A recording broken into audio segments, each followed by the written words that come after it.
እንዴት ናችሁ ውድ ቤተሰቦቻችን? ይህ ፉአድ ባህሩ የዩቲዩብ ቻናል ነው። የዝውውር ጉዳዮችን በስፋት የምናነሳበትን የዛሬውን የዕለተ ሐሙስ የከሰዓቱን ፕሮግራማችንን ይዘን ቀርበናል።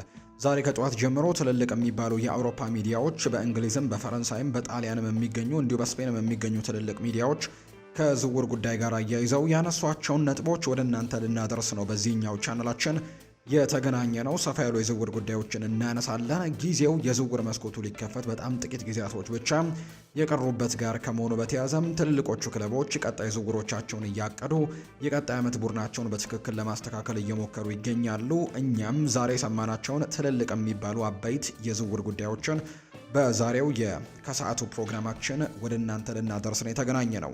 እስከ ፕሮግራማችን ፍጻሜ ድረስ እንደተለመደው ከኛ ጋር እንድትሆኑ እንጋብዛችኋለን። ታዲያ ስትቆዩ ግን ቪዲዮአችንን ላይክ እያደረጋችሁ እኛን እያበረታታችሁ እንድትጀምሩት ነው የአክብሮት ግብዣን ወደ እናንተ የማደርሰው። ሀሳብ አስተያየት ካላችሁ መጻፍ ይቻላል። ርዕሰ ጉዳዮችን እኛ እናነሳለን። እናንተ ቆይታን ከኛ ጋር አድርጉ። ከመሸጋገሪያ በኋላ እንገናኝ። አብራችሁን ቆዩ።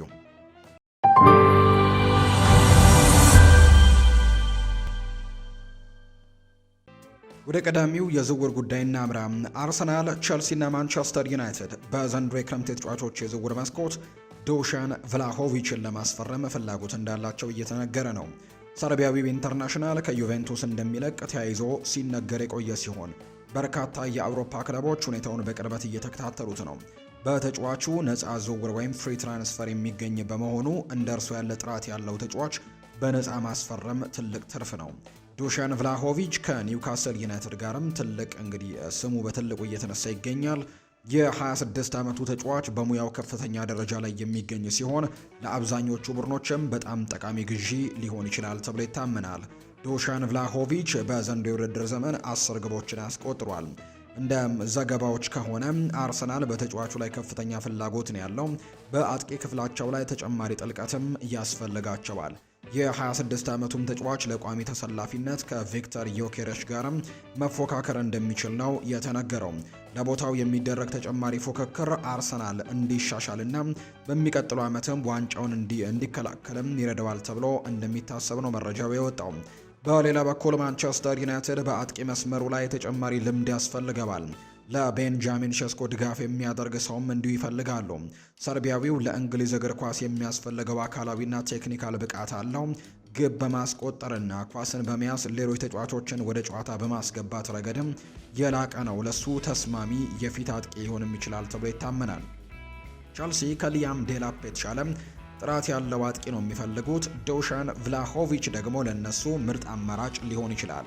በሚቀጥለው የውድድር ዘመን ድጋፍ ሊደረግለት ይችላል። ከሶስቱ የፕሪሚየር ሊግ ክለቦች የትኛው ተጫዋቹን እንዲቀላቀል ማሳመን እንደሚችሉ ወደፊት የምናየው ጉዳይ ነው።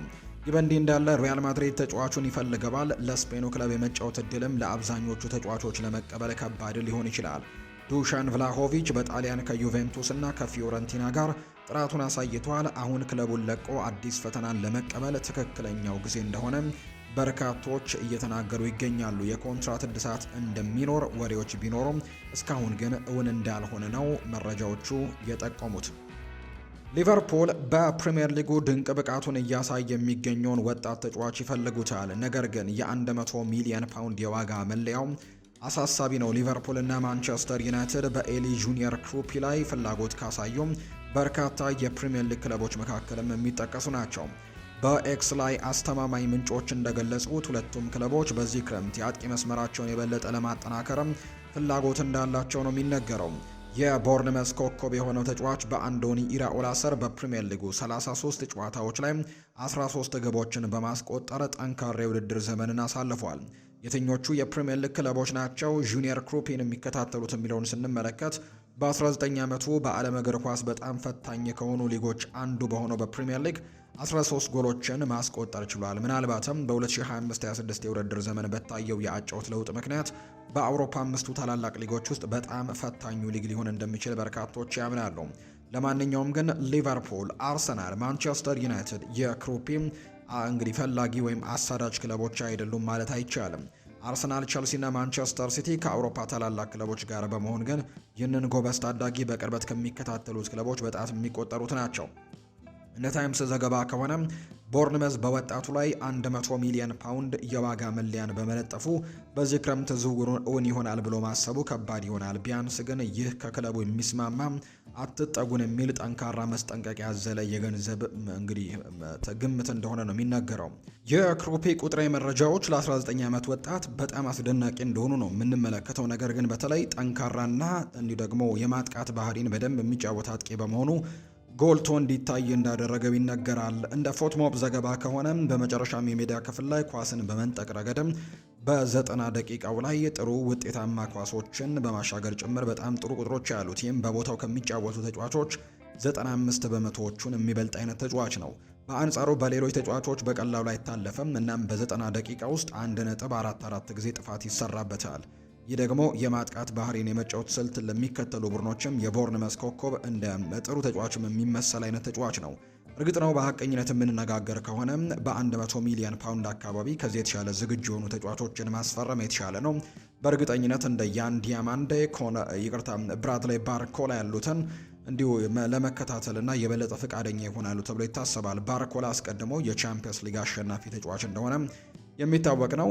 በእኔ በኩል የሊቨርፑል ዝውውር መስኮትን በተመለከተም በክሩፒ ላይ 100 ሚሊዮን ፓውንዶችን ማውጣት እጅግ በጣም ከባድ ያደርገዋል ተብሎ ይታሰባል። ጥሩ ተጫዋች እንደሆነ ቢነገርም ነገር ግን ዋጋው ከፍ ያለ ወጣት አጥቂን ከመግዛት ይልቅ በ100 ሚሊዮን ፓውንድ ሌሎች ብዙ የተሻሉ ነገሮችን ማድረግ የሚቻልበት የዝውውር መስኮት ይሆናል ተብሎ ይጠበቃል። አርሰናል ግን የዚህ ተጫዋች ቀንደኛ ፈላጊ እንደሆነ ቀደም ብለን እየጠቀስነው ጉዳይ ነው።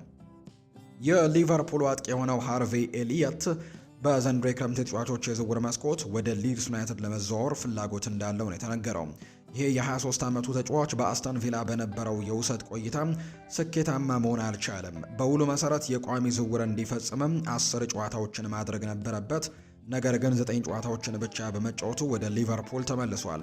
ከፉትቦል ኢንሳይደር የተገኘው መረጃ እንደሚያመለክተው የሊቨርፑል ዋና አሰልጣኝ አርነ ስሎት የቀድሞውን የእንግሊዝ ከ21 ዓመት በታች ኮከብ በዚህ ክረምት እንዲሸጥ ፍቃዳቸውን ሰጥተዋል። የኤሊየት ኮንትራት በሚቀጥለው ዓመትም የሚጠናቀቅ ሲሆን በአንፊልድ እንደገና በዋናው ቡድን ውስጥም የማካተትም እድሉ በጣም ጠባብ ይሆናል ተብሎ ነው የሚታሰበው።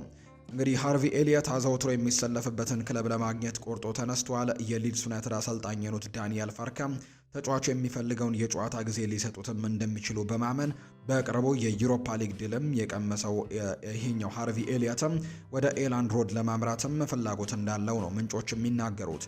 ሊድስ ዩናይትድ ተጫዋቹን በየሳምንቱ አዘውትሮ እንደሚሰለፍ ማሳመን ከቻሉ ባለፈው ሰኔ ወር እንግሊዝ የአውሮፓ ከ21 ዓመት በታች ዋንጫን ስትይዝም የውድድሩ ምርጥ ተጫዋች ተብሎ የተመረጠውን ይህንን ተሰጥኦ ያለውን አጥቂ ማስፈረምም ጥሩ ድል ይሆንላቸዋል ተብሎ ነው የሚታሰበው።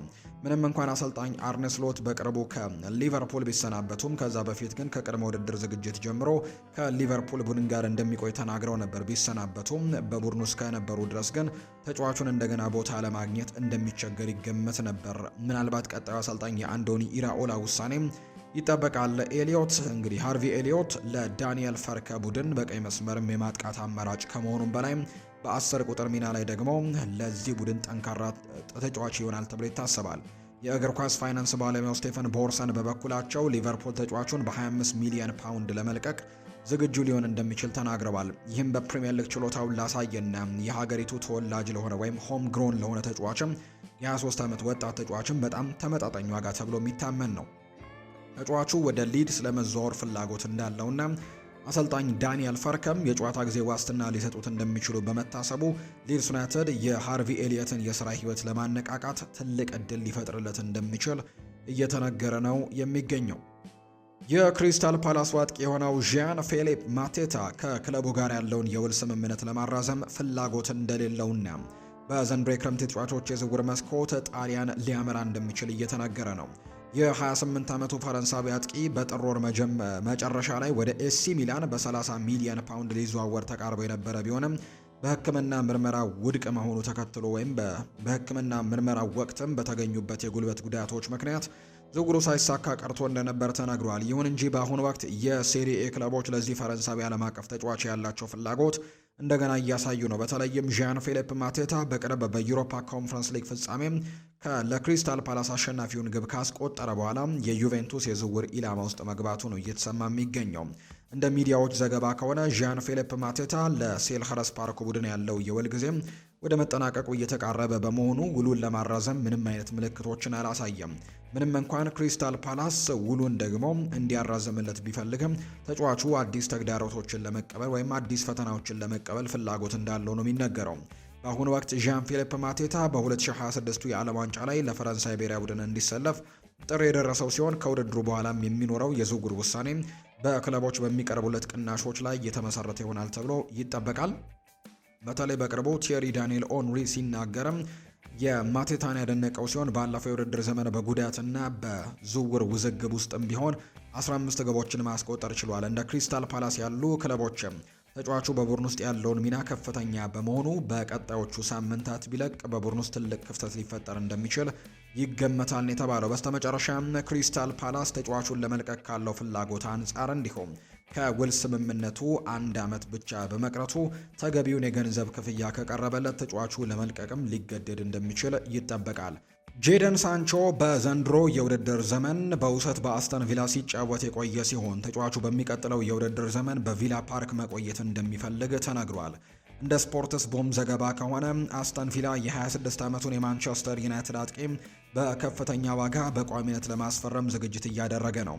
በተጨማሪም ሳንቾ ወደ ቀድሞ ክለቡ ቦሩሲያ ዶርትመንድ ሊመለስ እንደሚችል የሚጠቁሙ መረጃዎች አሉ።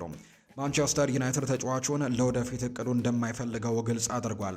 አስተን ቪላ በአጥቂ ክፍሉ ላይ ደግሞ ጥራትና ጥልቀትን ለመጨመር ሳንቾን እንደ አማራጭም ይፈልገዋል። ይሁን እንጂ ተጫዋቹ በቪላ ውስጥ ተቀያሪ ተጫዋች የመሆን ሚናን ደግሞ ለመቀበልም ፍቃደኛ መሆኑና ለመሆኑ አጠያቂ ነው። በሌላ በኩል ክሪስታል ፓላስ በተጫዋቹ ላይ ጠንካራ ፍላጎት እንዳለው ነው የሚነገረው። ሳንቾ እንደ አውሮፓውያኑ አቆጣጠር በ2021 በ73 ሚሊዮን ፓውንድ ወደ ማንቸስተር ዩናይትድ ቢዘዋወርም በኦልትራፎርድ ስኬታማ መሆን ግን አልቻለም። ከተዘዋወረ በኋላም በተለያዩ ጊዜያት በውሰት ቢሰጥም በየትኛውም የእንግሊዝ ክለብ ውስጥ ተጽዕኖ መፍጠርንም አልቻለም። ቢሆንም የአስተን ቪላው አሰልጣኝ ኡናይ ኤምሪ ሳንቾ ለክለቡ ጠቃሚ ተጫዋች ሊሆን እንደሚችል በማመን ሌላ እድል ለመስጠት ተዘጋጅተዋል። የስፔናዊው አሰልጣኝ ተጫዋቹን በቋሚነት ለማስፈረም እየገፋፉ ሲሆን የዝውውሩ ሂደትም ምን እንደሚመስል በቀጣይ የሚታይ ነው። ዘገባው እንደሚጠቁመው ከሆነ ዝውውሩ ስኬታማ እንዲሆን ሳንቾ የደሞዝ መጠየቂያውን መቀነስ ይኖርበታል። በማንቸስተር ዩናይትድ ከፍተኛ ደሞዝ ይከፈለው የነበረ ቢሆንም አስተን ቪላ ያንን ተመሳሳይ የደሞዝ መጠን መክፈልም አይችልም ነው የተባለው። አስተን ቪላ በሚቀጥለው የውድድር ዘመን በዩኤፋ ቻምፒየንስ ሊግ ላይ የሚሳተፍ በመሆኑ ለ26 ዓመቱ ተጫዋች በቋሚነት ወደ ክለቡ የመቀላቀል እድሉ አስደሳች እንደሚሆን ነው በርካቶች እያነሱ የሚገኙት።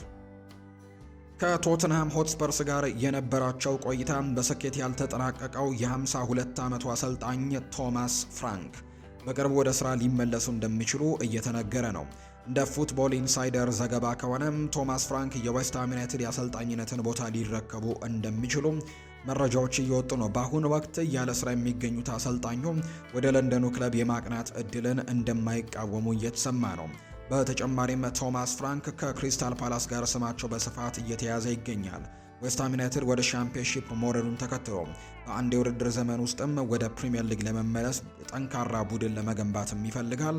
እንዲሁ ደግሞ የቡድኑ የአሁን ላይ ያለውን ደግሞ አሰልጣኝ ኑኖ ኤስፕሬንቶ ሳንቶ በክለቡ ያላቸውን የወደፊት ዕጣ ፈንታንም እንዲሁ አጠያቂ በመሆኑ ዌስትሃም የሳንቾን ቦታ ሊረከቡ የሚችል ጥራት ያለው አሰልጣኝ መፈለግ የግድ ይላቸዋል ተብሎ ነው የሚታሰበው።